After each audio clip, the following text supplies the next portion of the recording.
Hi, everybody. This is Jim Cornette, pro wrestling legend, and you're listening to the Book in the Territory Unprofessional Wrestling Podcast.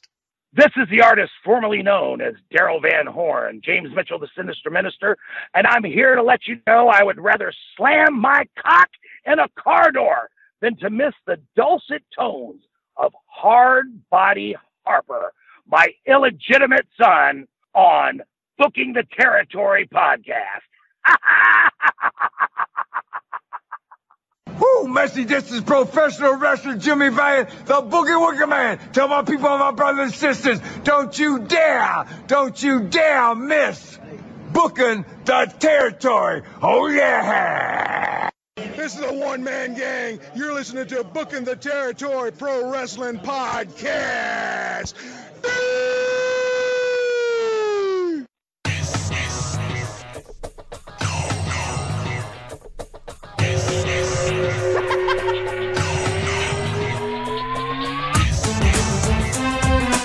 Welcome back, everyone, to this week's episode of Booking the Territory, the Unprofessional Wrestling Podcast, where today we turn over to the next month and we are covering February 4th, 1989, NWA Saturday Night on TBS. I am sitting here with Doc and unfortunately not Hard Body Harper. The Harper man called me as a shoot 5 minutes ago to say he was stuck at work. You know, he's gone back since his furlough and he's making great money. So, hey, Harper's not here, but I don't know. We'll see what Doc and I can do on this lovely night as we move into February and a whole new, I don't want to say whole new era because we're really going to have a whole new era in a couple months, but there's a lot changing. Doc, how are you? We'll get into that in a second, I guess. Blessed and planning to be a blessing here. Hey man, you gotta answer when the shoot job calls. We're happy to have Harper back into the workforce. First of all, this less of a drag on the state economy down there in Louisiana, and he's not out there prowling at night for circle dot action. So it's good to have him. It's good to have him back in a job because he was doing nothing but like eating ass and beating off, right? I don't know about was that you? You said you got a text from him at like 4:30 in the morning. And it was like, dude, I just beat off for the like 8th time. No, it's a new record. He was leaving the girl's house to come home and texting at 4:30 and 5 o'clock. And I mean, you know, I'm literally getting up like 5 minutes after he's texting me from You're my trying to day. get that. You're trying to get that last 10 minutes of sleep, and Harper's trying to stumble home. Dude, it was. I mean, you know, but that's what you do, I guess, when you're single and. Man, I woke up this morning. And I thought, man, I sure hope it's like 3 o'clock because that gives me some more time to sleep. And it was like 5:30, and I was like, motherfucker. How much? What time was it? 5:30. You know, you're getting old when you wake up in the middle of the night and it's only like 1:30 and you're thinking in your mind as you wake up, damn, it's like 5. And you're like, oh, it's only 1. Oh my God, I got a few more hours of sleep I can get in. Here, let me pull back the curtain on this for everybody. We thought this week when Harper went back to full-time shoot job, we were like, well, because he's been off work, so we've been recording at what, 6:15? Yeah, I mean, people don't realize we've been recording early. Yeah, so we get done a little earlier. It lets me, participate in bedtime, do a few things before I go to bed. So man, he's like, I got my shoot job back. So we're like, okay, got to start at 7. And man, all day today we were going back and forth like, man, why does 7 o'clock feel like midnight? Because you get up at 5 or before. Yeah. Go ahead. Well, but we're happy to have Harper back in the workforce. Hey, man, the shoot jobs nobody's looking down on anybody for attending to their shoot job responsibilities because times are tough, and you got to take care of the shoot job, right? You do. And for anybody wondering, the only reason like we can't do this another day is one of my kids, her activities are starting back. So that's not going to work for like tomorrow. We thought about doing it on like a Friday, but no, as it is, 3 of us aren't available then. So then you start just pushing it out further and further, which creates another issue because then you're trying to make up time. So anyway, that's why we had to roll without him. But we don't want to give anything away because we don't like to jinx things till it happens. But one of these nights this week that Harper wanted to record, we may be having a little something special occurring that the fans will get to hear about at a later date. So, keep a good thought on that one because that'll be special when it hits. Yeah, don't jinx it. Don't say anything. No. You don't count chickens before they hatch, son. Yeah, you definitely don't. So, hey, real quick before we get into a lot with this episode, because there's some things Doc and I want to talk about related to the episode, because there's things changing. But I got to give some shout-outs to Disrespectfully Classy, Mark E. Blassie, Kyle Riley, Mike Childry, Joe Ice for your generous patronage each and every month. And I need to mention a bunch of people moved over from Podbean this week and some new Patreon members. So I'm going to read them off. First, James Hills, thank you very much. New Patreon member. Omar Brown, new Patreon member. Thank you very much. Drew Miller, longtime Patreon member, bumped up his pledge to become a BTT Hall of Fame Patreon member. Another Hall of Fame member signed up this week. Jasper Jones, thank you very much. Johnny Villain, a new Patreon member. Oh, Jasper, you are at the Hall of Fame level too, so let me not forget that. Johnny Villain, thank you for signing up. And then one other thing I got to say, Doc, because I got an email from a longtime listener who said he did not want to want me to say his name. He said on the BTT Facebook group this past week. I haven't been on Facebook a lot, y'all. So just so you know, everybody out there, I'm social media out. I do check some of the mentions on Twitter, but I really haven't been in our Facebook group much. So I got a message from someone. He said regarding longtime listener Chris Sepeda and Bobby Murray. And this Facebook group member said, Mike, I know you haven't been on Facebook based on what you had said on Facebook a couple of weeks ago, but you should know that Bobby and Chris are mad with you because you did not shout them out during the 5-year birthday show that we did a couple weeks ago. Please don't say my name if you mentioned this on the show, but I think it would mean a lot to Chris and Bobby.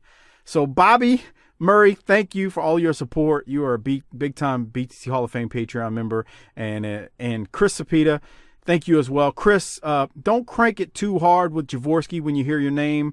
I love you, man. You've been with us forever. And I actually really feel bad about Chris because Chris has been with us for almost as long as like T-Hog 94, Doc. And Chris has put up like 5 different 5-star Apple Podcast reviews for us. So I feel bad. I really do feel bad for missing him because he's like one of our longest tenured listeners. So there's that. I had to mention that. Do you feel like that you finally came around to my way of thinking on social media? I'm just exhausted. Shit. Man, that's just the devil, bruh. Well, something really pissed me off, but I don't want to get into it. Yeah, we ain't trying to be hostile tonight. No, people on Twitter know what I'm talking about. If you want to know what pissed me off last week, you can go to my Twitter and see it there. And it's not political. It's something pissed me off related to a couple of pictures I posted that had nothing about politics, but a bunch of assholes out there decided to make it political. And that's all I'll say. I thought we would break down the 2020 election tonight. No, thank you. We're a politics-free zone, so we will stay away from that. And, people come here, Doc, to be uplifted and to live, laugh, and love. What kind of person comes here to be uplifted is what I want to know. They love our humor. That's a problem in society right there. You want to talk about getting your ass on a watch list. What's funny is our women who just can't fathom the fact that there are a bunch of dudes out there who like listening to us. We'll get into that in just a minute. I have something to say about that. But okay, go ahead. No, I'm just, hey, y'all leave. Here's the other thing. We're all living through stressful days of one kind or another because these are stressful times for everybody. So I'm going to say this once. Y'all leave Mike alone. Let me pick on him because he can take it from me. He worships me, so he kind of likes it when I pick on him. But y'all leave Mike alone. I mean, he's a sensitive fella these days, and we don't want him doing the Von Erich thing. and so y'all just leave poor Mike alone, okay? I don't need you fighting my battles, but okay, Doc. I'm pretty sure you do, pumpkin. No, you don't. You don't even know what I'm talking about. But you got any Doc-A-Holic spotlights? I do, and this is going to be hilarious for you. Oh, okay. Please proceed. Well, my first Doc-A-Holic spotlight of the night goes to Chris Sepeda. Sepeda. That's whatever. how it's said, actually. Hernandez. How about that? Oh, God. Okay. And he posted something on our Twitter page that popped me. I thought you don't do Twitter. I was over there the other day. I was trying to make sure that I didn't need to do anything since you ditched to work on it. Okay. And anyway, he had a picture of what he thought LaFonda and Sasha on on BTT was. So if you haven't seen it, you need to go over there. But basically, it's these two broads trying to manage pushing a empty swing set and having a colossal tussle. But so it made me laugh. You need to go see it. I can't do it justice. But I can tell you this: you were talking about our broads not, they do not understand this shit at all. They don't, and not only do they not understand Mike and I, they really don't understand Harper. Like, I'll tell stories of Harper and I just get these looks like, what the fuck is that?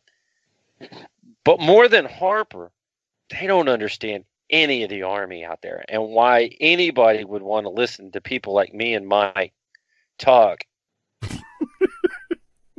Am I wrong? They just don't get it.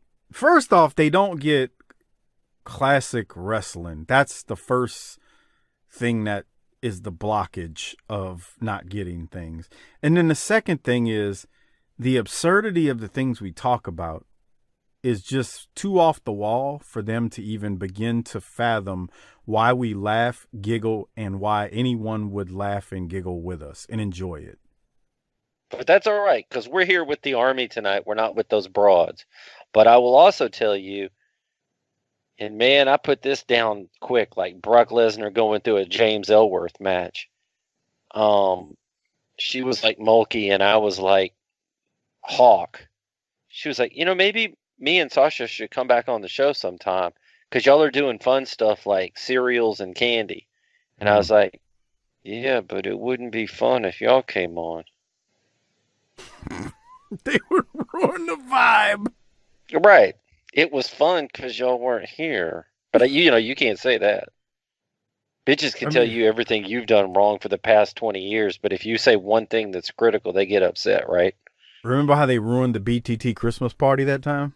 God almighty. Look, I ain't trying to call it your broad or my broad fat, but I ain't ever been around a wet blanket that big before. And here's the thing here's the part of the reason why they hate this show. You and I were drinking and we were jip-jobbing and socializing and we were having fun and it wasn't 100% about them and they couldn't fucking take it. Couldn't take it. Couldn't handle it. And couldn't handle it. And that's a shoot. Couldn't handle it. It's like that meme where it's a picture of a guy's one-bedroom apartment, and all he's got is a lawn chair, a television, a TV stand, sitting the television on, and he's got a controller going from the Xbox or PlayStation to the lawn chair, and he's got nothing else in his apartment. And his woman comments, "Dudes really be living like this and think ain't nothing wrong." And the dude comments and says, "You see, they don't want us to just be at peace." That's right. That's what it is. So, and they better get their act together, because we're getting our football back this fall, and you know what that means. Don't talk to me on Sunday, woman.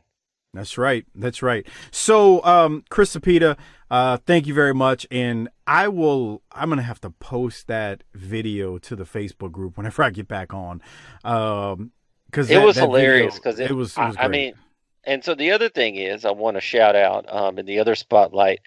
The Paint Gun Wizard, who gave us a 5-star review last week on Apple, he said he loves this podcast, but the Bruce Mitchell guy is an idiot. Yeah, I wonder why he said that. I mean, Bruce Well, is I don't know. Bruce got it. Bruce tried to start some beef with me a while back, didn't he? a little bit, but Bruce is snarky like that on Twitter. I don't think he meant anything by it. He does. He's got that like Twitter personality where he just like says stuff tongue in cheek. So no, he wasn't trying to start anything. All right. Well, But I'll let it go. But hey, maybe somebody out there was really defensive about Smoky Mountain and didn't appreciate his take on that. Well, no, I mean, like, I appreciate the fact that he posted the review for 5 stars and that he said he doesn't like Bruce Mitchell. But I wonder, like, I want to know, if you're listening to this, what part of that did you dislike? Because I'll tell you, I mean, I don't agree with, if you listen to it, I mean, you heard, I told Bruce the things I disagree with him on. I didn't shy away from it, and we had a good discussion about it. There's a lot of things in this world we can disagree about. It's okay. Absolutely. We're all grown up. Some people like Hennessy. Some people like cold beer. Okay. I can't wait till we get some levity in our lives and I can start hating things that don't matter, like the fucking Eagles or some shit like that. You know what I'm saying? You said a mouthful with that. I just want to see the Lakers back on the court and be like, man, I hate these motherfuckers, and not have it be life and death and shit. Yeah, that's the real problem is Rasslin could really fill that void, except they can't get out of their own fucking way. They can't get. I had to watch some of that shit with Latrell the other night, and I got to tell you, man, the current product has never been worse. I told you what to do weeks ago, but I don't know if you trust it, and it's a very simple watch. And I'm going to take criticism on this because I always do, but get that fast forward button ready and fast forward through the AEW bull crap that's really stupid. But then when MJF is on, get your 15 minutes of fun in there, or Jericho's on because I don't hate Jericho. Get your little 10 minutes of fun there, and you'll be done in less than 30 minutes. That's all I'll say. I don't like the promotion as a whole, but give me that and I'm good. Well, but here's the problem with that. I got an 8-year-old, and I hate to tell everybody this. He's only interested in the WWE because for him that's wrestling. Yeah, he's been brand managed, brainwashed by them. I know what you mean. That's right. So we're done, man. So if we're done with the current product, maybe we should talk about the classic product. What do you think about that, Mike? Sounds like a good idea. So hold on, let me get the video ready.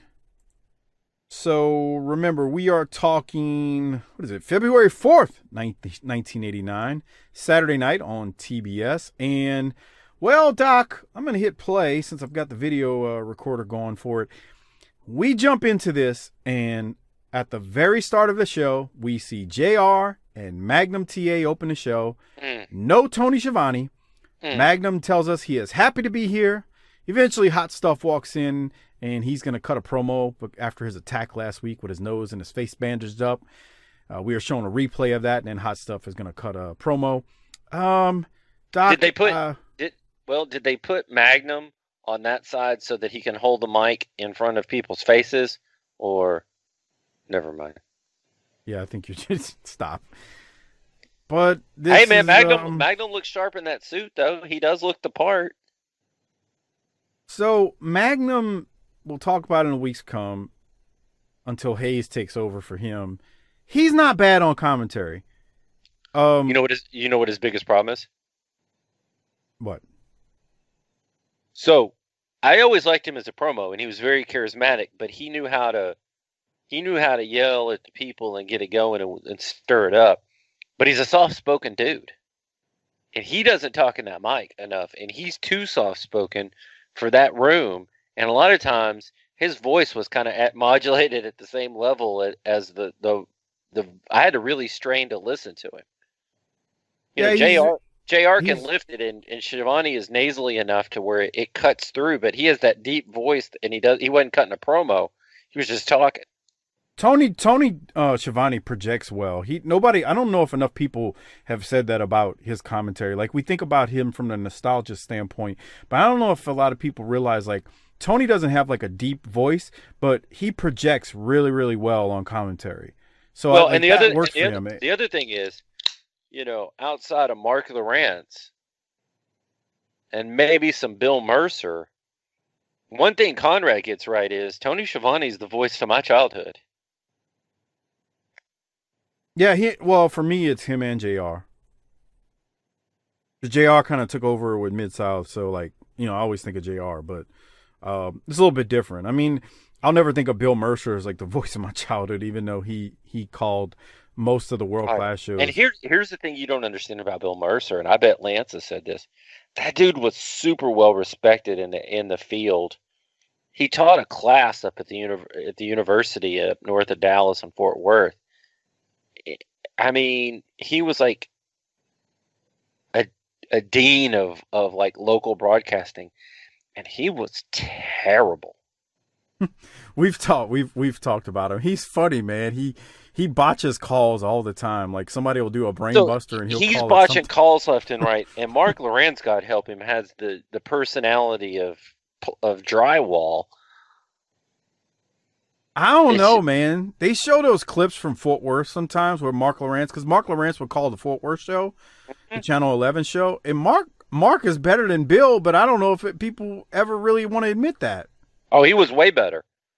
Way better. He got excited, like I used to see the Saturday night shows a lot more than I got to see the Sunday night show that was from the Sportatorium with Bill Mercer. So I saw Mark Lawrence a lot more than Bill Mercer. And so he was more the voice of my childhood, and then probably Schiavone, and then Bill Mercer. Well, Lance didn't miss either one of them. He had tapes of them all. So I had a spreadsheet here that has every time they messed up. You need to leave him alone. He can recall anything at the drop of a dime when it comes to those shows, whether Fort Worth or Sportatorium. What cured me of that? What? Massive alcoholism. Okay. All right. I struggle to remember your name by the end of these shows. Any other thoughts on Magnum replacing Tony Schiavone? And I mean, it's a major change. This is a line of demarcation of some sorts. Well, if you want to hear each of the two, broadcasters that we had last week tell the story and their troubles about moving north, gosh, you would have thought Schiavone would have fared better than Ross, because JR had that big fat Southern head and that Southern drawl, and I can't believe he made it up north, and then Schiavone hated it up there culturally. Be careful what you wish for, man. I think Schiavone hated it more because he was more heavily influenced by his wife at the time. Like, if you got your woman yapping in your ear about it, because he said that. If you think about when Schiavone went up there and he talked about how he didn't like it and the wife didn't like it either, and then when he went back to Turner, and then, he thought about I think there was at one point, he thought about going back, and she was like, I ain't going. And I mean, I understand. I wouldn't want to live in the Northeast either. No, nothing against our folks up there in the Northeast. I've traveled there. I've been there. I've been to New York. I've been to Boston.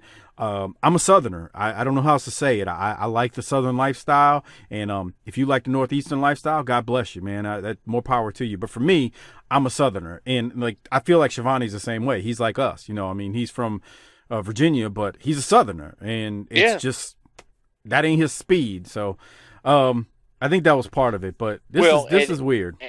And it's not, what I'm about to say is not Magnum's fault. And to be fair, Magnum is probably trying to step in and fill in and help out. So I get that. And I think Magnum would be one of the first people to say this. This is a step down now in the booth. You mean you're not gonna make up for? I mean, there's nothing he could have done to be. No. That's what I mean. The only person. Go ahead. No. I'm not making fun of Magnum on the stick. He's just, I mean, it's not fair for him to try to fill those shoes, but he's doing it. So good on him. You know what they should have did? Put Sting in there? We gonna talk about Sting later. Okay. Jesus Christ. Because Man, you and I... The only thing crazier than that will be when we do the Clash. Because I've already watched that. God, the Clash. Speaking of the Clash, if you want access to the next Clash, and then the very next week, the Chi-Town Rumble, you got to sign up on Patreon, tinyurl.com/PatreonBTT. You know how we like a heel and a babyface in the announce booth? The play here would have been Cornette at this time. Now, I know Cornette in the coming years will do commentary. I'm saying I would have much rather see Cornette here with JR. But I understand, Corny's still managing actively. He's got the midnight, so it's not like he's going to do that right now. But I like that play. But Magnum's fine. Now, they're going to replace Magnum in a few months with Michael Hayes. And as much as I like Michael Hayes and UWF with JR, God, I don't like Michael Hayes on Saturday night. But we'll talk about that when we get there. Any other thoughts, Doc, on Shivani leaving? And, it's like a new world. Yeah, no, I don't like change. We had a brutal attack last week, and Eddie Gilbert's out of the hospital and standing in front of us on the video feed. Maybe we should hear from him. Let's hear from Eddie. See what he's got to say after that brutal attack, and it looks like he's got a broken nose and his face is all bandaged up. So let's go to it. Well, I know you got a lot to say, Eddie. Well, Jim, I came back to the NWA to try to be a nice guy. I want to tell Ric Flair, Barry Windham, whoever's listening, turn up the volume right now. If you wanted to get rid of Hot Stuff Eddie Gilbert or Ricky Steamboat, you should have dug a big, deep grave and pile of dirt on top of me. Because you break my arm, I'm coming back. You break my neck, I'll be back. You broke my nose, brother. You two better hope, because this morning, Ric Flair, I heard you say that you and Barry Windham are the two hottest commodities in professional wrestling. Well, I couldn't agree with you anymore, because when I get finished with you, you're both going to be well done. Get my drift, Jim Ross? They better pray they make it to February 20th, Chi-Town Rumble. All right, Hot Stuff Eddie Gilbert, ladies and gentlemen. He's fired up. He's going to turn him into Timothy Well and Stephen Dunn. That would suck. God, they were bad and smoky. Ugh. Ugh. That was a good promo. I mean, we've said over the last few weeks that we prefer Eddie as the shit heel, but I mean, that's a good babyface promo coming back after getting hurt like that. Here's my question, just as the common sense guy. Now, I've lived a charmed life, you could say. I've never really broken a bone, but I mean, I've broken a bone off in some bitches. But come on, grow up. Well, Darren won't be listening today because Harper's not here, so we can say whatever we want, right? Sure. Come on, man. Okay. What the hell, Harper? I tuned in to listen to you, and I gave you a chance for the 12th week in a row, and what the hell, man? You weren't even there. These two jerk-offs are talking about, what's that guy, Doc? He's talking about breaking off a bone and some broad. What the hell, man? Man, if y'all could guarantee that Darren would be at a X-rated, I might actually show up just to kick that guy in the fucking ding. I think he goes to him. I'm sure he does. He's probably out there in a tracksuit thinking he's something hot shit. Okay. All right, what were you saying about Eddie Gilbert? Broken bones. Breaking your bone off in the things. Yeah. If you had a broken nose, wouldn't getting out there and yelling a bunch a week later hurt like a son bitch? I've never had a broken nose, but I could imagine it wouldn't feel too good screaming and yelling. I mean, you're exhaling, You're inhaling, yeah. All right. That was just my thought on it, but I mean, I'm kind of playing there because he cut a good, we're treating this shit like it's real. He cut a good promo there for what was needed. Yeah, he did. So, speaking of some good things happening here, we go to the next match. It's the U.S. Tag Team Champs, Dr. Death and Kevin Sullivan. They defeat George South and Bob Emery. Doc, any thoughts from this match? I thought this one was weird in the sense, and not in a bad way, just different. Man, these two guys put on a amateur wrestling clinic out there on these. They work. I mean, it's weird seeing the devil working a body part. You know. Yeah, it is, because you're so used to him just bludgeoning someone. And he got out there and showed some chops. Hey, man, the devil, or Kevin Sullivan, that is, can wrestle. Never That's right, that. man. He can wrestle. And he showed that off here, and so it was a different side. And I mean, I like that. He came out there. Look, he's going to slap him. I mean, he is the devil here. He kicked him, and we're watching the video feed. But now he's back to the arm. Look at that, working the arm, putting it behind him, stretch a man out, work a body part. The Varsity Club. Varsity. All right, Doc. Any other thoughts from it? I thought this match went a while, but I think it's to establish them as, hey, we're good technical wrestlers. So when we get in there and start putting this technicality on the Road Warriors, they're going to be in trouble. What's our timestamp? I need you to go back to 7:05 real quick for me. 7:05. Let's see. Well, we're at 6:51 right there. We got some hugging going on here. Hugging? And there's a brother. That's nice. Warren Moon out in the crowd. Look like a big clothesline from Dr. Death. We're at 7:05 here. Oh, the lady. We are promoting racial harmony right there. We had a young Richie Cunningham get hugged by a big, what was that, Shirley from What's Happening. Look at these two idiots. Well, this is probably Bruce Mitchell. But, hey, man, you know, it gave me hope that we can all get along, you know? Sure. All right. Any other thoughts, Doc, before we go to Steamboat, or do we even need to go to Steamboat's promo? I think we need to hear from Ricky Steamboat. He's going to be the challenger at the next pay-per-view. We need to hear what he says. I want to play it. I want to mention this. I said this last week, maybe even week before.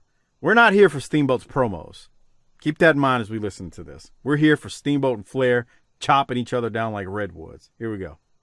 Welcome back, everyone, to World Championship Wrestling here with Ricky the Dragon Steamboat, who later today will be working out with 3 men in his preparation for the Chi-Town Rumble against Ric Flair on the 20th of February. You know something, Jim, when it comes to ability and when it comes to size and strength and power, that's what you put it all in to have a complete package in this profession. I'm not the biggest of all wrestlers. I certainly don't have the size and the power such as the Road Warriors. But I try to rely on my ability, my agility in the ring, my speed, and also my line of thinking when it comes to this business of professional wrestling. Trying to stay one step ahead of your opponent is very essential. And as later on in the program, I'll be stepping into the ring with 3 pretty darn good wrestlers and trying to stay one step ahead of them so that during this match on February the 20th, when I get down and out, I'll be able to stay one step ahead of Flair. Well, I'll tell you what, we look forward to that workout. Fans will have that workout with Ricky the Dragon Steamboat in just a few moments. But right now, we will have tag team action in the ring. All right, Doc, thoughts on Ricky Steamboat right there? So a lot of people may be thinking, how come you're not going to bag on him like y'all bag on Sting or whatever? Well, if Sting could wrestle like Ricky Steamboat, we wouldn't be bagging on him either. It wasn't bad. I mean, I don't know. It's not bad. He's just boring. It's not bad, but I'm going to repeat what I said a second ago before I played it.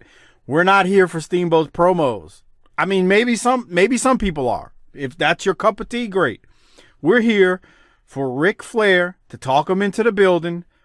Steamboat can cut his promos and be all right. Flair will talk him into the building, and then when it's go time, that's what we're here for. So there's a business model, and it works.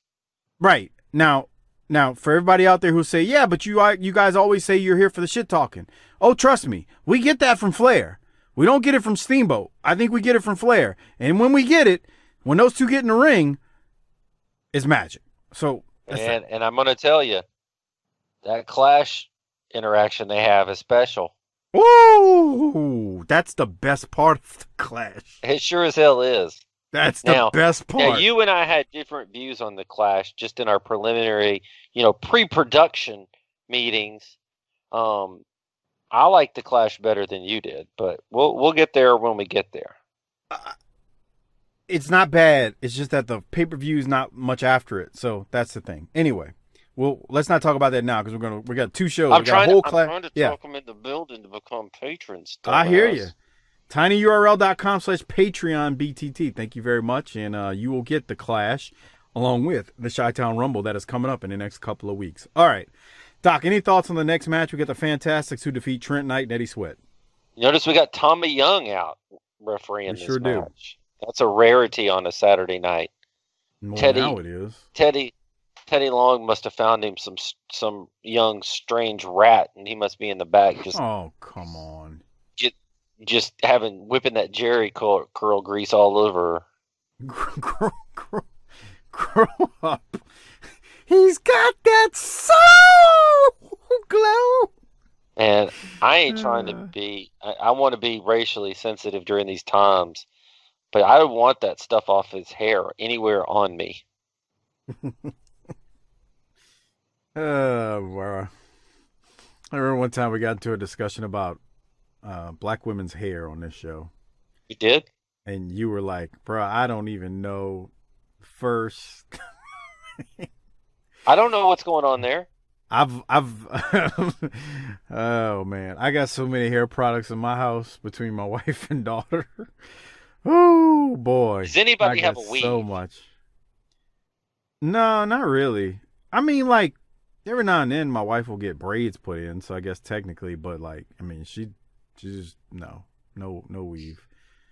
Look at Tommy Rogers sitting on some rat's lap. Wow, hanging out in the crowd because he ain't even needed in the ring. Brother, how are the rats in this town? Is that right? Rats in this territory. That's exactly it. Bro, right. how the rats in this town? Like, okay. Any other thoughts, Doc, before we go to the next promo? Because we got to talk about something that happens here. No, I don't think I have any notes there, Pally. Well, here goes the network. Jeez. Messing up on us. I knew this was coming. Fucking circle. Yeah, it's all messed up. But if you give me a second, I can get us back. It's locked up again. Jesus, all right, man? I think Harper said it. I think Harper said it best last week. This is shit we pay for. It ain't like we're out on YouTube trying to get shit for free. We put in money on this shit. Yeah. This is what we get. Meanwhile, they're down at the investor call talking about their digital platform. We need to bust in on one of those investor calls, do a run-in on them, and tell everybody on Wall Street how we're getting butt fucked by the company. I'm still mad that they messed it up. But, it worked fine months ago. Hey. You've worked in a corporate environment long enough to know it ain't about improving things. It's about flapping your wings so that you look busy. That's true, too. All right. Let's see if this works. If not, I'll have to pull up the hard drive version that I have on my laptop. So I got a question. Did we see him last week? Who? Goddamn, pal. Pronouns. Matsuda. Well, no. That's why we need to watch it. So, man, this is too much change for me. I can't handle this shit. I need my Woodby and shit. I need to go get my special blanket. This is sad. Let's go to JR, Barry Windham, Ric Flair, and Hiro Matsuda, who's out with them. Here it is. Jesus. Ladies and gentlemen, once again, ladies and gentlemen, I am joined by the 2 finest single athletes in professional wrestling today, the heavyweight champion of the world and the U.S. champion. If you were with us here this morning on Championship Wrestling, you saw them introduce their new mentor, Hiro Matsuda, to the world. By this time, Mr. Matsuda needs no introduction. I believe that everyone in the wrestling world knows that Mr. Matsuda has bought Ric Flair's and myself contract for an unnamed sum of money. But believe me, this new corporation that has been formed is going to be one that is going to put the wrestling world on its ear. Mr. Flair and I are richer than we ever imagined, and in the years to come, we are going to have more things, more possession, more friends than we ever dreamed that we would ever have. Now, just a short word to Mr. Luger. Mr. Luger, coming up very soon, you are coming after the United States Heavyweight Championship. As I have told everyone before, Bam Bam Bigelow being the last man, you can't do it. You can't carry the load. It's already been proven with Ric Flair once. You step into the ring with me, you're going to be very unsuccessful. Well, I hear a report that it was 7 figures. To you. Until you have experienced a beautiful Japanese woman, you have no idea how gracious the Japanese culture is. The bottom line, Mr. Matsuda, the Yamasaki Corporation, Mr. Wyndham and myself have put together a multi-million-dollar deal. Steamboat, take a look at this gentleman right here. My friend, it's no secret, Japanese blood runs in your veins. Think about it, Steamboat. You came out here and you said, when I get down and out, pal, you talk about conditioning in Chicago. Woo! You're gonna look at me and say, champ, slow down. Woo! You're moving way too fast. Bottom line is, this could be the greatest wrestling experience of all time. Certainly the richest. Woo! All right, ladies and gentlemen, there you hear it from Ric Flair and Barry Windham and their Japanese conglomerate. Now let's go up to the ring and another conglomerate. And oh God, Ric Flair. Doc, your thoughts? Man.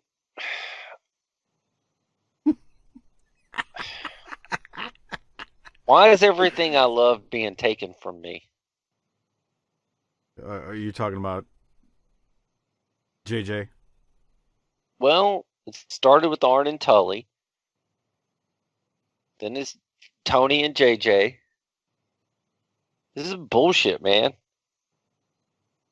I mean, you can't blame Arn for leaving based on what happened, but he'll be back this year, so, you know. Here's the thing.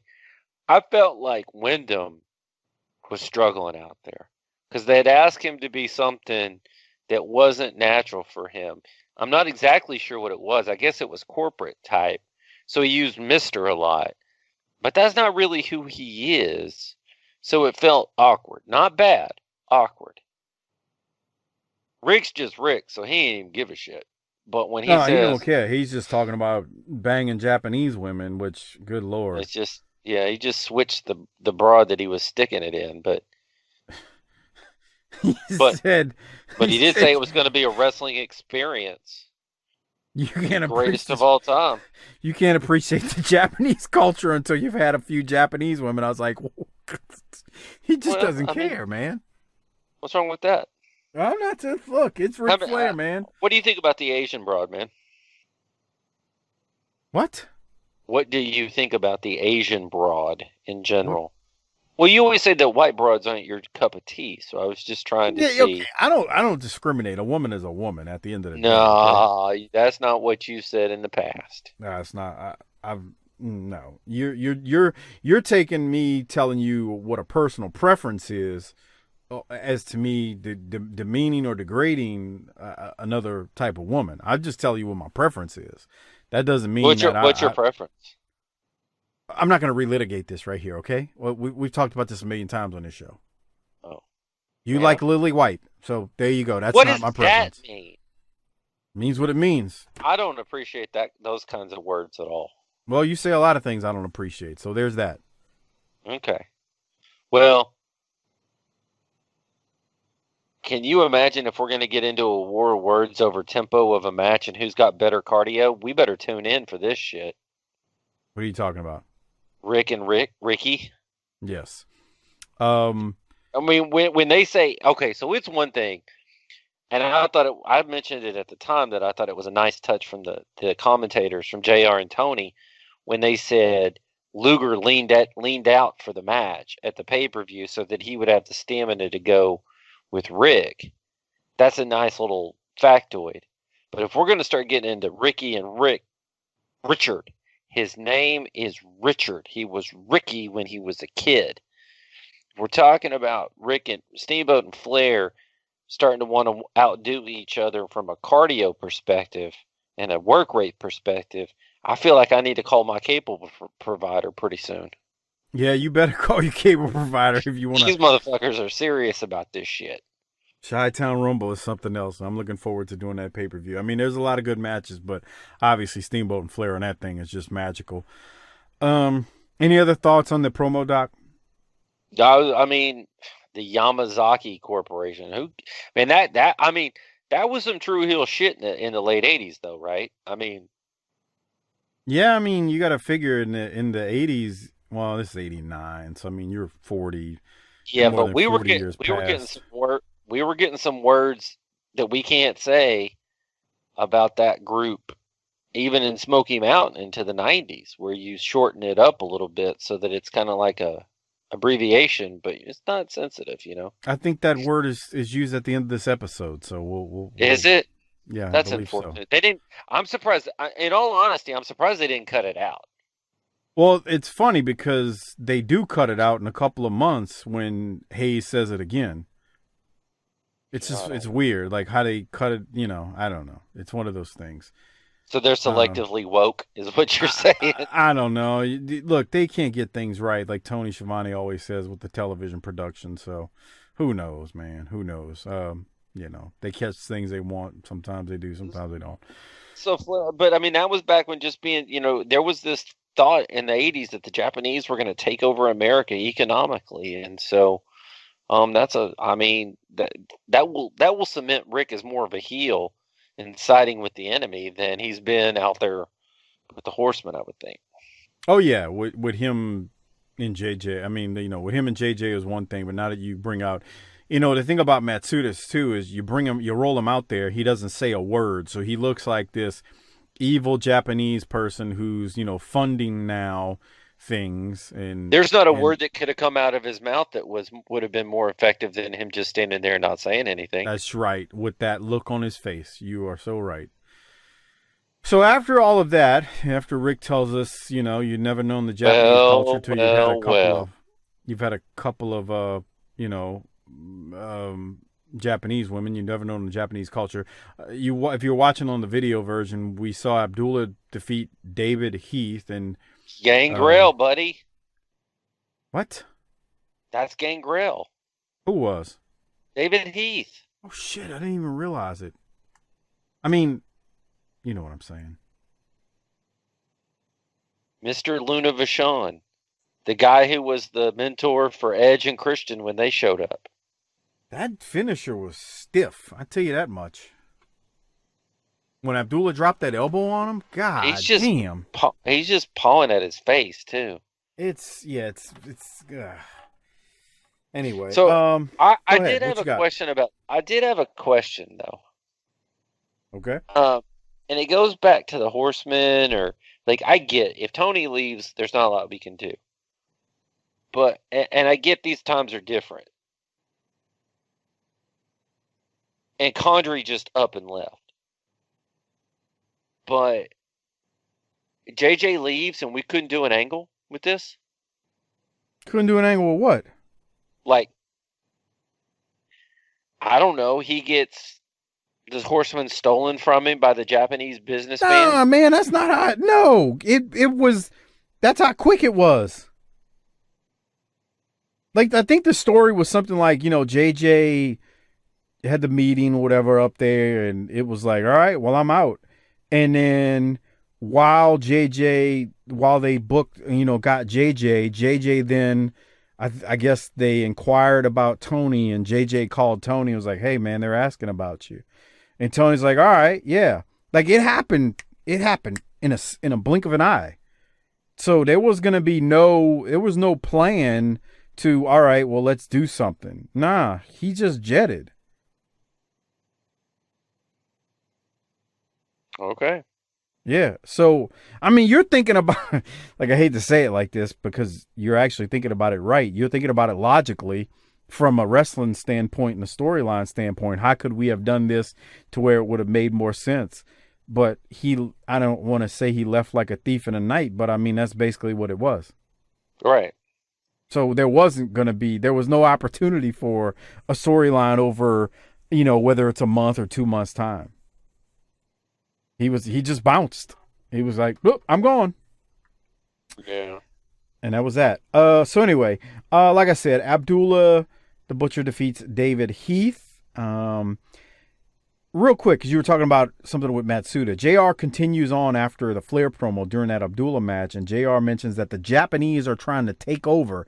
He claimed the Japanese are trying to take over and buy the Dallas Cowboys and the Sears Tower. So, to what Doc's saying... Go ahead. Let me tell you something.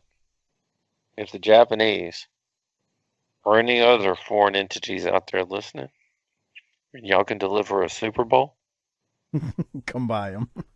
we can talk about a deal, pal. So we'll keep going. So I was just kind of solidifying the point that you made that the Japanese were this evil entity trying to buy up American staples like the Dallas Cowboys and the Sears Tower. All right. Rick Steiner then goes on to defeat Pretty Boy Lloyd in the next match for the TV title. Doc, any thoughts? No, not really. I mean, this is the first time I think we've seen Pretty Boy. Steiner's rough with him. What would you expect? He's pretty damn rough with him. Can you imagine right there that picture you have on the screen with a fucking big ass phone and having to call your cable company for a pay-per-view? Man, now I just flip over to the network, and when it's on, hey boy, come here, watch this. Parent yourself for the next 4 hours while this pay-per-view's on. While this bullshit is on, and it's clocking again. Yeah, I can't imagine calling. I just can't. It's such a foreign thought and concept now.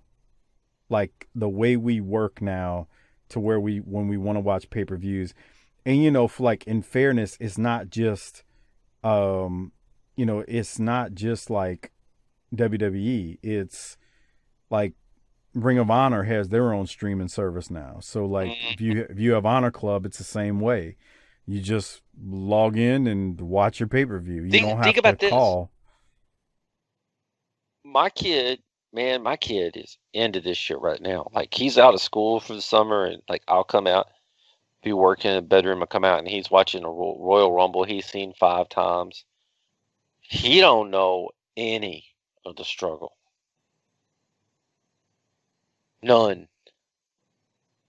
Think about what you would have done if somebody, an angel from heaven, just let you watch one pay-per-view ever. That I didn't see a pay-per-view until the 90s. What You saw one in person, which is more than I saw. We'd have had a better chance in getting in our cars with our parents and hitting 2.2 gigawatts and going back to 1959 or some shit than have anybody in our lives plunking down $30 so that we could see 3 hours of pay-per-view quality wrestling. Well, and this kid is 8 years old and has access to everything that's ever existed. When you say I saw one in person, what are you talking about? Didn't you see the Crockett Cup? That wasn't a pay-per-view. Oh. It wasn't a pay-per-view. That's why I clarified. I was like, what do you mean I saw one in person? No, dude, like, I mean, for Starrcade, we had to get them on the VHS and watch them a year, 2 years later.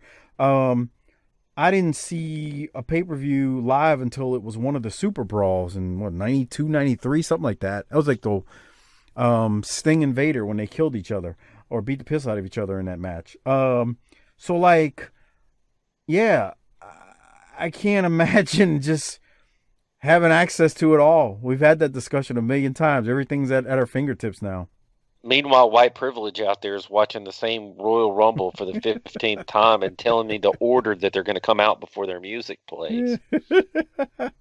Good for him. All right. Did you have anything from the Varsity Club? And I realize that makes me sound a million years old yelling at the new generation for not understanding the struggle. But that struggle was real. Yeah, it's the same thing as our parents telling us, "Hey, you don't know what it was like when we didn't have TV." Man, I couldn't have done that. That's bullshit. I mean, these kids today can't do it without cable and streaming services, so yeah, I mean, it's kind of the same thing. You said something. Not streaming services. That's what I'm saying. They got to have Netflix and Amazon and Disney Plus and the network. And then I walk out there and I'm like, what's this? And Mrs. Doc will be like, oh, we rented this movie. What the fuck is that about? Why are you renting anything in today's day and age? Until we reach the end of every one of these streaming services, y'all need to wring that shit out like a fucking sponge. Okay, let's get back to the show. Did you have anything from the Varsity Club promo? I didn't have anything. It was real short. Yeah, I don't think I had anything either, except, man, we'll talk about it at the Clash, but yeah, because they're getting wound up for the Clash. Yeah. All right. We got Kendall and Barry Windham with Hiro Matsuda. They defeat Mike Justice and Robbie Weiss. Kendall actually wins with a bulldog. So there you go. They're teaming up, the Windhams. Doc, any thoughts on that? You know, I don't have a problem with it because it's going to help Kendall get a rub. And God, he's going to need it. Yes. I mean, if he's going to stand out there with Rick and Barry, I don't care how much of the family resemblance is there. One of these three doesn't look like the other two.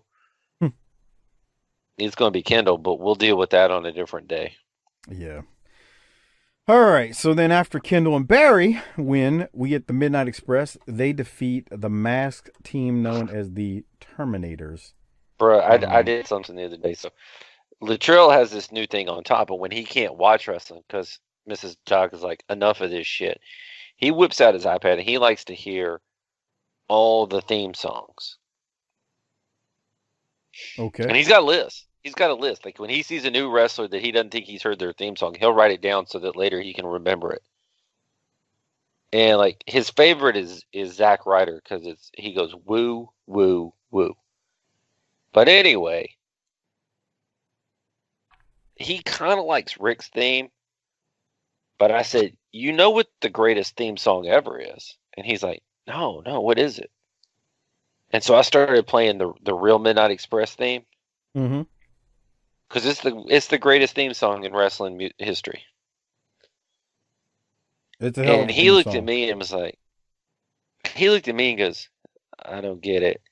And Mrs. Doc was sitting there and she goes, what is this shit? And she's like, man, I'm stuck in quarantine with these motherfuckers. I was like, we need another BTT Christmas party or some shit. And this is they don't get it, man. This is why he's drunk all the time when he does this show. This is why you were like, should we wait for Harper? And I'm like, no, man, I need to get away from these motherfuckers. Let's record tonight. Well, we couldn't wait for him, but yeah, I got you. All right.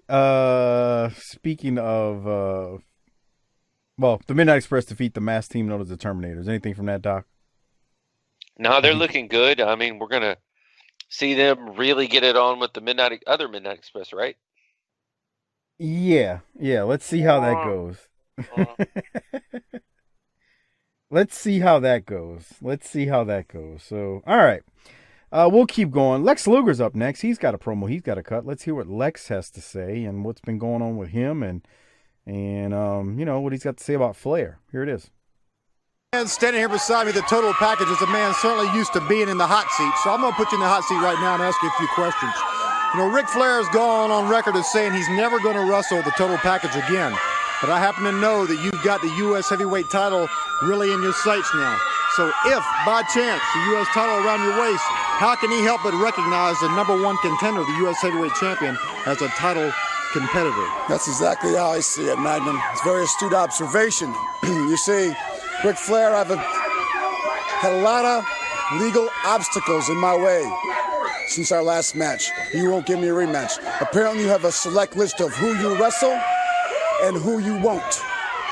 Well, I know one thing. You got a big match coming up with Ricky Steamboat, and I know if he becomes champion, I know he has every attribute necessary to become the next World Heavyweight Champion. I don't have to be on a not wrestle list. He'll wrestle everybody, Flair.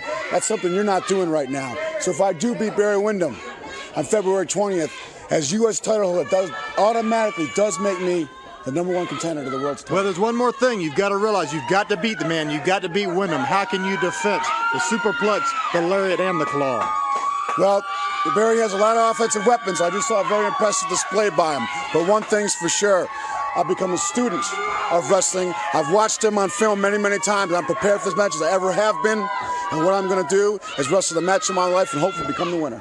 Thank you very much, Lex, for your time. We've got a big match coming up here in the ring, a workout of sorts, Jim Ross. We certainly do, Magnum. All right. Doc, any thoughts on Lex right there? I thought he was pretty good.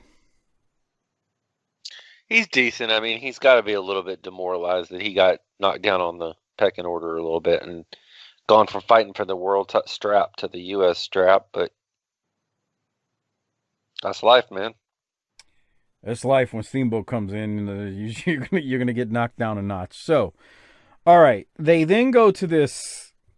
I don't know. This Steamboat does this training session where he's wrestling Bob Cook, Dustin Rhodes, and Rick Diamond.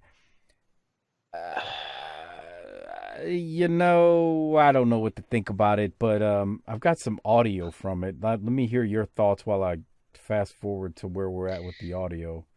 It's not my favorite thing in the world either, because to me it sort of exposes things and it makes it more clinical than I like, where it's,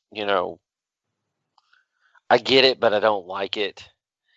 But I do like the one that they did when Daniel Puder almost broke Kurt Angle's arm, because that shit would have been phenomenal to see. Not that I hate Kurt Angle, but just for some kind of explosion like that to happen on live TV. That was good. That training session. I wish, he got Angle, but back to this though. Let's listen to some commentary from Flair during the training session. I got 2 sound bites. Here's the first one. Did I hear you equate that knee drop of Dustin Rhodes to Ric Flair's knee drop? Did I hear you make that equation? Did I hear somebody out here holler, take him to school, Ricky? Who are you talking to? Nobody going to school unless Ric Flair's out here. I coined that phrase, it's mine. Waiting these 3 guys in the same breath as you are. Yours truly, Richard Flair, the world champion. Hero, listen to this. That wasn't the point whatsoever. All we were saying is they were going to try to execute some of the same maneuvers that you have utilized so successfully over the years. Something to you. There's a million wrestlers around the world today that have tried to execute maneuvers like I do, but the bottom line is they're a list of nobodies. There's only one Ric Flair that goes out there night after night and performs unparalleled to anybody in this sport. And Ross, you're making me hot. Well, go cool off somewhere is all I can say for you. The guy in the ring's the one that's making him hot. You and I may have nothing to do with that. He's losing his composure here, unfortunately. I think that'd be the understatement of the year. Why don't you put me in there with 3 guys? I'll tell you why. I'll beat him in 30 seconds, not 5 minutes. All right, fans, we're gonna get out of here. We're gonna be right back. The workout Dragon is definitely getting more than ready. We'll be back with more of this in just 1 moment. So they're gonna come back in a second, and then I've got another soundbite to play. Doc, you got anything from what Ric Flair said right there? The one that got me is, Ross, you're getting me hot. You're making me hot. You're making me hot. All right, so let's go to the second part of this. They go to commercial. JR, when they come back, tells us a chaotic situation broke out between Flair and Steamboat, of course. So let's go to that now. Here that is. Wrestling fans, during the commercial break, you talk about a chaotic situation. It really broke loose here in the studio. And Magnum, I have never seen Ric Flair and another human being, specifically Ricky the Dragon Steamboat, go at each other during the commercial break like we just saw. I have always known Ric Flair to be the most composed athlete I've ever seen in my life, but to say he was unnerved would be the understatement of the year. Let's take a look at this action. We couldn't even talk over it. I mean, this was happening too fast for anybody. Well, I'll tell you what, fans, we didn't even have we were away. We're standing and waiting for during our commercial break, so we didn't even commentate this match. This happened while you were watching the commercial at home. Here's what happened. And Flair, he slapped him right in the face, and I want to tell you something. You talk about heck breaking loose, and this is brutal, but they ain't seen nothing yet, Magnum. This confrontation is out of hand already. Talk about letting your ego get out of check. Ric Flair comes out doing an organized workout. Rick Steamboat coming out here showing his stuff, and now he's showing Ric Flair his stuff. Put the man up in the air, throwing him around like a proverbial rag doll. Is this ring a jinx for Ric Flair? It was 3 weeks ago when it all came down, when the Dragon returned to the NWA, and upside down in Flair in a $1,000 suit. Man, his shoes, they take a mortgage to buy his shoes. He's dressed to the nines, and Steamboat ripping away at the clothing of Nature Boy Ric Flair. And this battle that will all be settled on the 20th in Chicago is unbelievable. This is raging. Well, that workout he had in the ring was certainly just a warm-up, because he warmed himself up real good on Ric Flair. He dished out all the punishment the Nate could ever want to handle. And Flair makes some very derogatory marks to Steamboat fans. This thing is boiling literally over. The evidence, the studio, look at Flair. I mean, Steamboat's chest beaten to a pulp there. But the Dragon stood nose to nose one more time with the champion. And fans, when we talk of champions and you talk of tag team wrestling, you have to talk about the Legion of Doom, the Road. All right, I paused it. Did you see the whelps on Ricky's chest? Rick got in a few there, and these two continue to give you reason as to why you need to call your local cable provider so that you can be a part of the action at Chi-Town Rumble. Man, I mean, Rick's got to make him look strong there, because that's how this is done. But Rick got his stuff in too. Oh, they both got their stuff in. I mean, he's out there wrestling in alligators, which it's got to be a little difficult. You know, let me tell you this other thing about this. This is where the rubber meets the road. This is the beauty of wrestling.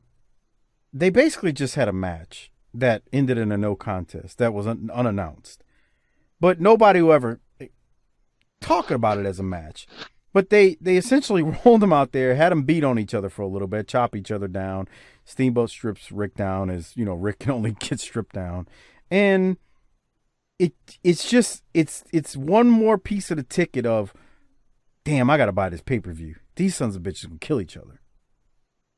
And once again, you're one of the 75 people in that room. For a couple of minutes, you got to see the world's best get it on. That's true.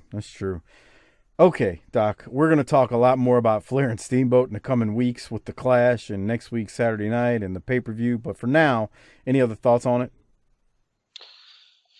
Man, I'm excited about it, to be honest. And I guess if you're not a patron, this would be the time to find out the available money, because we're going to get it on.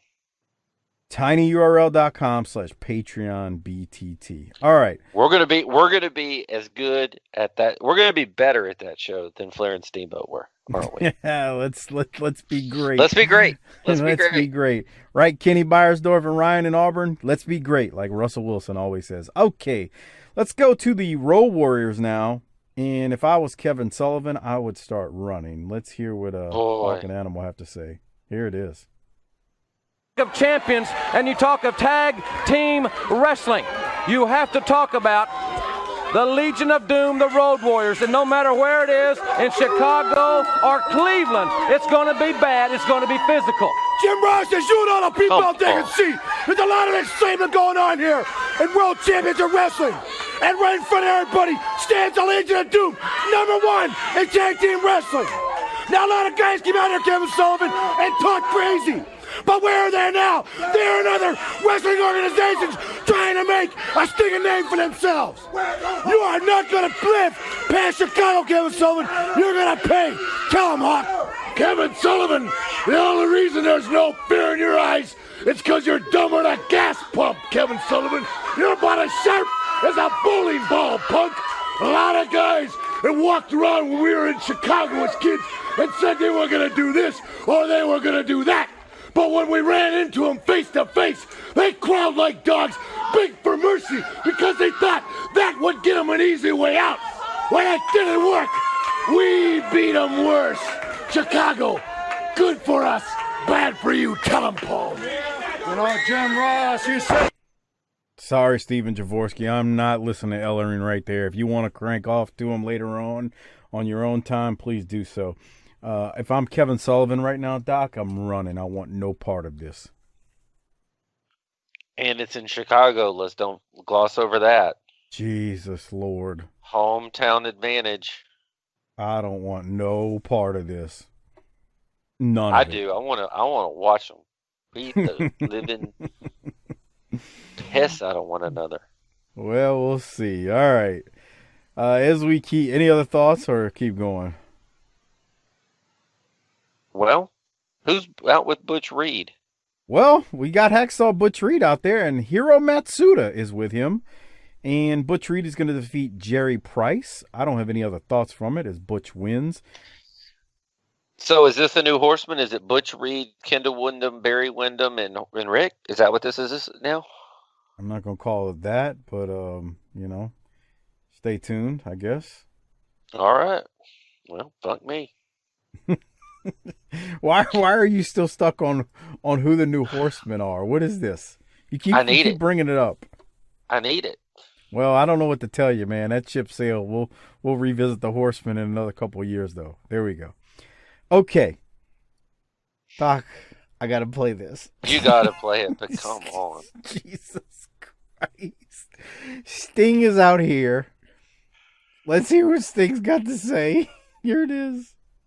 Welcome back, fans, to World Championship Wrestling here on Superstation TBS. I thought it might settle down a little bit, but no, it certainly won't. Hacksaw Butch Reed, Chicago, February 20th. February 20th, I'm looking forward to it, but I'm not looking forward to it in the fashion that I would like to. You know why, Rusty? Because Butch Reed has come out. He's given me an invitation to do just that. But I want him to come out here on the air. The next time, Butch, you get some airtime, come out and say something nasty about the Stinger.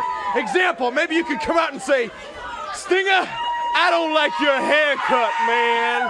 I'm bigger than you, I'm better than you, and I'm gonna beat you up because I don't like them little kids that paint their face. Whatever you want to say, just do something, make it nasty. Make me lose my composure, kind of like Ricky the Dragon Steamboat just did to the Nature Boy just moments ago. Woo! He lost his composure, and it was fun. That's the way we like it to be in the NWA. Well, fans, we talk about wild and crazy. Sting's imitation of Butch Reed is horrible. It is hot garbage. Doc, thoughts? Was it just me? Or were you also waiting for him to say, hop on me. If you get tired, I'll take over. No, he's not that bad. I wasn't waiting for that. Did you see I tweeted that out? Yeah. If you want to know what Doc's talking about, go to the BTT _ podcast Twitter feed, and I posted it on June 9th, 2020. The Mr. Warndorf promo from Tim Horner, where Tim Horner told Paul Orndorff, slap me, get me in the mood if you know what I mean. And if you get tired, I'll take over. Jump on me. No, thank you, Tim. Sting wasn't that bad right there, but his imitation of Hacksaw Butch Reed was horrible. Yeah, it was pretty bad. Then he got a little scream in there for you. Our buddy Everett Starr out there, he's going to love that because he loves when Sting pisses you off with the screams. Well, he's fallen so far down on the card now, it's not a big deal. He's getting ready to win his first title in about 2 months. He's gonna get his first title. So stay tuned. All right. So we get the Road Warriors who defeat Mike Jackson and Kip Montana. Doc, any thoughts? Carnage. Yeah, that was my thoughts too. Yeah. Carnage. Yeah, that was my thoughts too. And then that is followed by Dick Murdoch defeats Mike Thor. Doc, any thoughts? Okay. So we live in the Dallas-Fort Worth Metroplex, correct? Something like that, yeah. And so in the middle of this match, Ross says that Dick Murdoch's son plays or goes to South Grand Prairie High School, home of the Dragons. Yeah, I don't know what he was talking about. Well, it's not. That's a big area high school. It's well known, and I believe they're the Warriors. Were they the Dragons back then? No, because I've been there to play sports around that time, so I can confirm that that's not the case. Do you think Ross is making a side rib at Murdoch being in the KKK and calling his kids' high school the Dragons? Yes, not it. It hit me as soon as you said it. It hit me as soon as you said it. As soon as you said, do you think Ross, that's when it hit me. I was like, he's making a KKK Grand Dragon reference. That's terrible. I came unglued when I heard that because I knew it was wrong immediately. Because when I heard South Grand Prairie, my ears perked up because you don't know anything. So I tuned in. I was like, that's not right. Yeah. I was thinking, like, I haven't been here that long, but they've been the same mascot since I've lived in DFW. Yeah. He called it a dragon. That's terrible, man. It's genius. This is terrible. JR's got some crazy stories about Murdoch, though, that I don't know if are really true. Like, you hear the one about Murdoch and Dusty Rhodes. They had a mule living in the apartment with them. I'm like, come on, bro. You really? Is that a crazy thing you'd ever heard from a wrestler? It's not the craziest, but the more I think about it, it's like, okay, you got a big-ass mule living in an apartment with you. You got a big jackass. When that thing takes a dump, where's it going? It's, Well, they probably had it for a weekend and then gave it back, and then the story gets embellished. Now, but he does tell the stories about Murdoch and his KKK card. Now, I've never seen it. I don't know if that's true, but from everything you hear, supposedly. Maybe that's why Rod told you Dickie would have eaten you alive, pal. Jesus.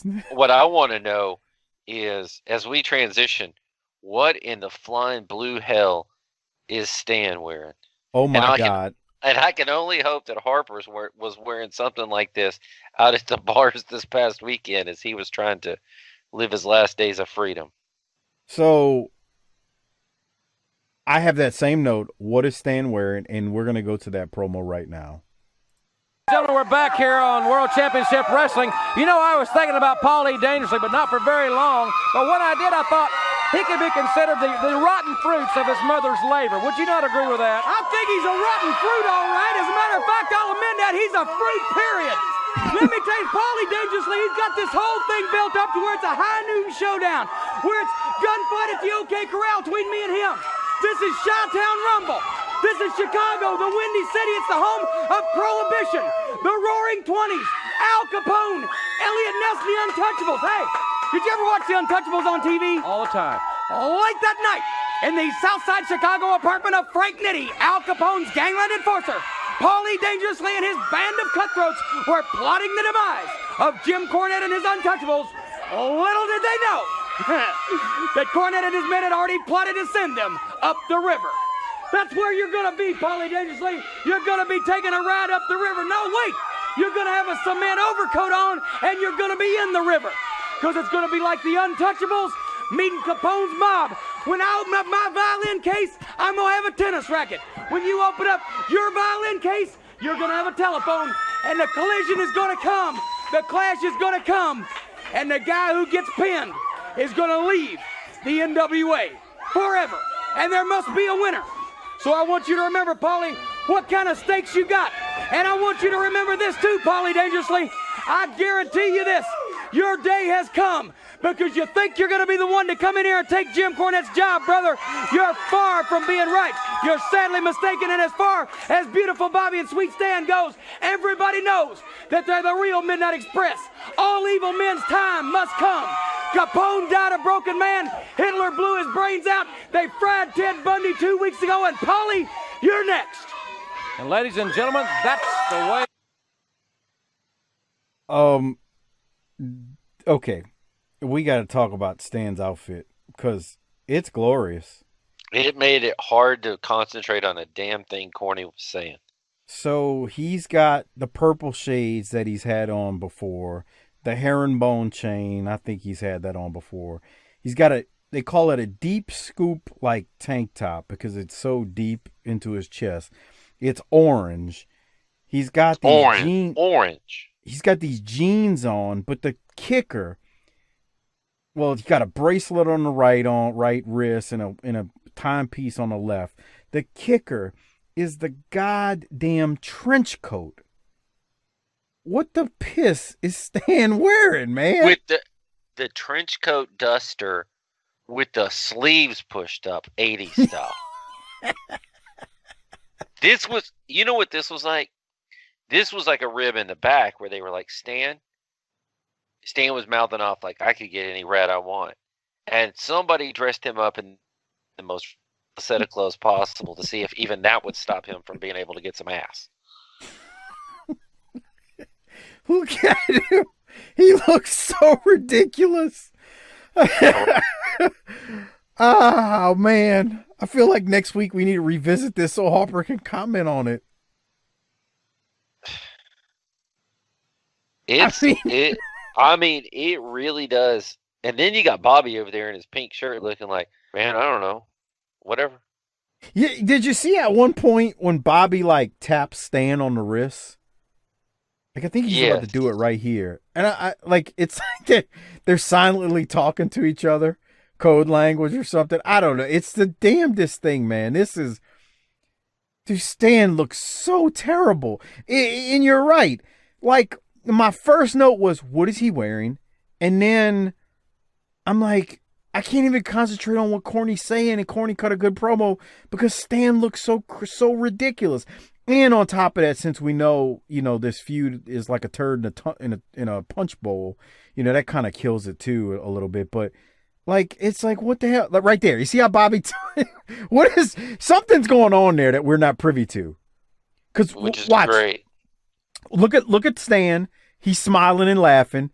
And Bobby taps him and Stan laughs some more. Something's going on. They see something and they're communicating telepathy wise or via telepathy right there. Do you agree?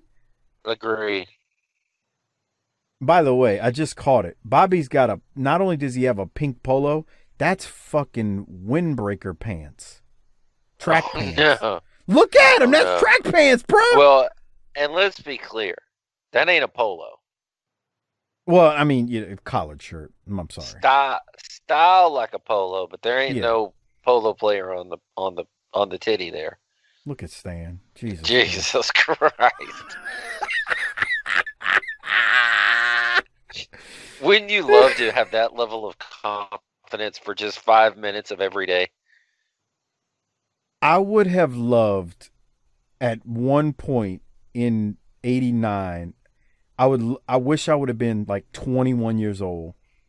And hung out with Stan Lane around that time just to see him in action. I wouldn't want to bug him about anything, just to watch him in action, because I'm sure it was glorious.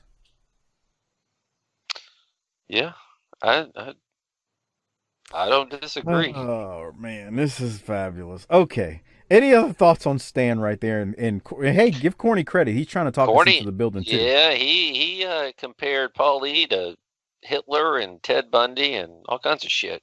He called him a fruit. Come on, man. Jesus. All right. Well, we go to Mike Rotunda, who defeats Rick Allen. I have nothing from this. Doc, what about you? Yeah, I don't think I have anything either, sir. Then we go to the last match on the show. JYD, Michael Hayes, and Sting versus Max MacGyver and Cruel Connection 1 and 2. Doc, any thoughts on that nonsense? JYD is only 36 right there. That's ridiculous. Yeah. I was watching a clip today of him from Mid-South in 82 when he looked different person. Totally. Not even close, to be honest with you. I mean, well, totally this has some unfortunate to it, so let's hear this. Yeah, this is the closing promo. This is how they go off air. After Hayes, JYD, and Sting defeat MacGyver, Cruel Connection, and Cruel Connection 1 and 2, they go to a promo. It's JYD, Hayes, and Sting with JR. The BTT does not... we do not stand behind the words of Michael Hayes here. This is inappropriate. And let's hear what Hayes has to say. Here it is. This hour, and I'm surrounded by a lot of beef here, gentlemen. A lot of big events coming your way. A lot of things, and you gotta be on top to stay on top. But you know, I want to make something clear. I ain't Elvis Presley, and I ain't Frank Sinatra. But if I want to get something done, baby, I do it my way. Because I am Michael P.S. Hayes, the showstopper. Nothing sexier and nothing hotter. Michael, I want to say this. You guys are going to have a big match. February 15th in Cleveland, you're going to go for the 6-man tag team championships of the world. Tenryu and the Road Warriors. What are your thoughts on that? Who made 6-man tag team what it is today? One answer, the Fabulous Freebirds. What, JY, big title on the line. A Japanese and the Road Warriors. What do you like to say, down in the jungle deep there, said 3 bad monkeys sitting at the dog's feet? But I said time and time again, every dog needs a bone to chew on. And we got ourselves some bones, baby. Stinger, February 15th in Cleveland. A few comments here from you. You know, Rossi, I was telling you a little while ago about losing my composure. Well, the Road Warriors made me lose my composure one day when I did a double half canter, half twist, like a Greg Louganis special off the top. But guess what? The Stinger's still standing because you know why? I am the Stinger. One thing across. They're talking about how big Tenryu is. I love to slap a Jap. Ladies and gentlemen, we'll see you next week on Championship. Jesus Christ, man. Harper, you can't say that. Oh, wait, that's not Harper. I'm just used to saying Harper, you can't say that, but come on. What the hell? Michael Hayes needs to grow up. That was all kind of discombobulated. First, Hayes is rapping and quoting Frank Sinatra, My Way. But he also said the showstopper. He can't tell him he's not God's gift to women right there. He really thinks he's King Ding. Yeah, but I wonder if he's the one that gave that to Shawn Michaels. Okay. What the hell JYD talking about? 3 bad monkeys sitting down at the dog's feet, but every dog needs a bone to chew on. And I'm not trying to be insensitive racially. I didn't understand a word that motherfucker said.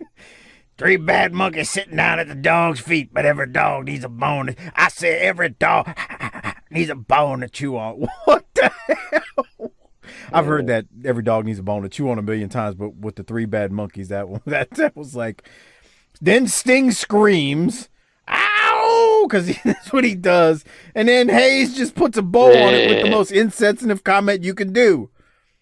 I just love to slap her. Damn, Hayes, come on, man. Come on. Different day, different time, Doc. Different day, different time. All right. What other thoughts you got on this one? Well, when's baseball season start? That's a good question. I think they're, as of us talking about this, they're still trying to iron that out. I was talking about in 1989. Oh, well, so we got a little bit longer, and then there's going to be a bunch of like 45, 48-minute episodes coming. That's when things get A+. Okay. I mean, think about it. It's February right now, so we got to get into April before we get to that. So there you go. There will be some short episodes coming though. So there you go. All right. So we got to rate this thing, and we got to give out some Rolexes first. Want to remind you, a lot of people using the Amazon referral link. Please continue to use it. If you're not using it, please use it. It's tinyurl.com/BTTAmazon. Do us a favor. Give that link to your family members, your wife, your girlfriend, your boyfriend, whatever you got, side pieces, all that good stuff. tinyurl.com/BTTAmazon. I realize not everyone can become a patron, but I would say many people, if not most, shop on Amazon. So if you want to support this show and you can't afford becoming a patron, use the Amazon referral link, tinyurl.com/BTTAmazon. Great way to support this show without spending anything extra. Okay, if enough people did that regularly, Harper could tell his shoe job to shove it, and he could come be with us tonight. I don't know about that, but yeah, I hear you. Okay, I tell you what, I'm gonna rate this thing, and I think I'm gonna shock you. So I'm gonna give it an A, and I was just entertained by this episode. Ric Flair's promo talking about Japanese women, Flair and Steamboat mixing it up, building things up for the pay-per-view, the Road Warriors. Sting kind of even made me laugh, trying to imitate Butch Reed. Corny was good. Good Lord. Stan Lane was ridiculous. We just talked about it. And then that closing promo was so much of a train wreck. Yeah, I'm giving this thing an A. So what are you giving it? You're going to say that I'm being harder on this than I should be. Okay. But I liked it too. Rate it. Give me a B+. No, I don't think you're being hard. It's too much change, man. I don't like it. We lost Tony and JJ in the same episode. I can't do with that. Yeah. So, we now need to give out the Rolex, and I've mentioned this a few times on this episode. If you're not a patron, but want the upcoming clashes in the Chi-Town Rumble pay-per-view, you'll need to become one at tinyurl.com/PatreonBTT. That's tinyurl.com/PatreonBTT. Not only will you get the upcoming clash in the Chi-Town Rumble, but you will get all of the clashes that we did last year, along with the pay-per-views that we did last year, plus everything else up on our Patreon feed as well, which is over 200 plus episodes. Again, it's tinyurl.com/PatreonBTT. Those live streams that we were doing during the pandemic, all of those ended up being on our Patreon feed too. So we live streamed them for our patrons, but then we put them up for on-demand access as well if you wanted them on the Patreon feed. So there you go. All right, Doc, it is Rolex time. I know I went first with the rating, but I'm going to give out my Rolex first anyway. I'm going with Wallace Stanfield Lane with that ridiculous outfit that he had on. He didn't say a word, and he's getting a Rolex. That might be a first. I don't know. Thoughts? Hard to argue. I mean, he's got a lot of different looks going on there, but I got to go with Rick, man. Rick's out there fighting in dress clothes, talking about cross-cultural sexual relations. It's terrible. And once again, carrying both sides of the talking for a main event feud, So Rick and his lone trainee get the Rolexes this week. Yes. There we go. All right, so let's wind this thing up and get ready to get up on out of here. Doc, you got anything before we break bread and get out of it on this week's episode? Well, I hope that everybody, this episode has found everybody to be especially blessed. Hey, let me tell you, we always miss Harper when he's not here, just like you do. I mean, we miss the little fella. He's We, as this is our birthday month continued, we've grown real fond of him, and we hope he gets better and gets back to us soon. Totally agree. So, Harper's not here. I want to remind you, if you did not hear the announcement last week at the end of the episode, they had to postpone Wildkat X-Rated. So it was supposed to take place on June 29th. It obviously got postponed due to what's going on in the world. So no new date has been announced as of yet. So we will see. As soon as a date is announced, we will obviously announce it here, because hopefully we can still do the BTT meetup. We'll see, though. But again, Wildkat was postponed. It was supposed to be June 29th. That is not the case now. No new date is announced yet. We will announce the date as soon as we know a date. So there's that. All right. Before we get out of here, just a couple of quick things. I want to mention our Vantage Point, the Retro Wrestling Podcast with Joe Murata and Michael Quinn, the northern version of BTT, slightly classier, a little bit more professional, but still fun nonetheless. They support us. Please support them. Thank you, Joe and Quinn, for all your plugs. Please give them a listen. Also, check out Mike Prue and JV and the Bottom Line Cast.